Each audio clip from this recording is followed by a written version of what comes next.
নমস্কার। ইনফোলিপের বাণী ও কথা পর্বে সকলকে আরও একবার স্বাগত। আজ দিনটি সমাপ্ত করব স্বামীজির একটি কথোপকথন আলোচনার মধ্যে দিয়ে। পরিব্রাজক স্বামীজির সঙ্গে মহীশূরের মহারাজের ঘনিষ্ঠ সম্পর্ক গড়ে উঠেছিল। অন্যদের মতো মহীশূরের মহারাজও স্বামীজির প্রতিভা ও ব্যক্তিত্বে অভিভূত। একদিন মহারাজ স্বামীজিকে প্রশ্ন করলেন, স্বামীজি, আমার সভাসদদের আপনার কীরকম মনে হয়? সভাসদরা সেখানেই উপস্থিত ছিলেন। তাদের সামনেই স্বামীজি বললেন, সভাসদদের প্রকৃতি সর্বত্রই সমান। স্বামীজির এই স্পষ্ট ইঙ্গিতে মহারাজ একটু অপ্রস্তুত। তিনি একটু আপত্তি করে বললেন, না না স্বামীজি, আমার দেওয়ান অন্তত তেমন প্রকৃতির লোক নন। স্বামীজি বললেন, কিন্তু মহারাজ, দেওয়ানের কাজই হলো রাজার ধন সরিয়ে নিয়ে ইংরেজ সরকারের প্রতিনিধিকে দেওয়া।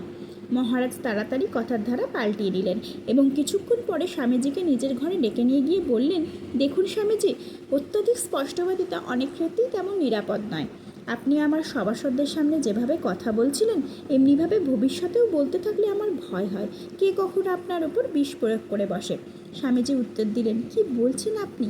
আপনি কি মনে করেন ঠিক ঠিক যে সন্ন্যাসী সে সত্য বলতে ভয় পায়? তাতে জীবনের ভয় থাকলেও কিছু এসে যায় না।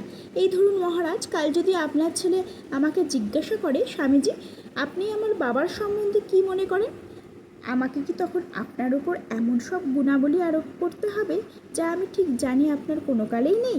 কখনো না। এরকম স্পষ্টবাদী হলেও স্বামীজির রীতি এটাই ছিল যে কারোর দোষ দেখলে তিনি তাকে সামনেই ভর্ৎসনা করতেন, কিন্তু অসাক্ষাতে তার গুণের দিকটাই শুধুমাত্র তিনি তুলে ধরতেন। দোষের কথা তার কখনোই মনে থাকতো না। স্বামীজির এই অসাধারণ ব্যক্তিত্ব আমাদের চিরকালই মুগ্ধ করে তোলে, তাই নয় কি?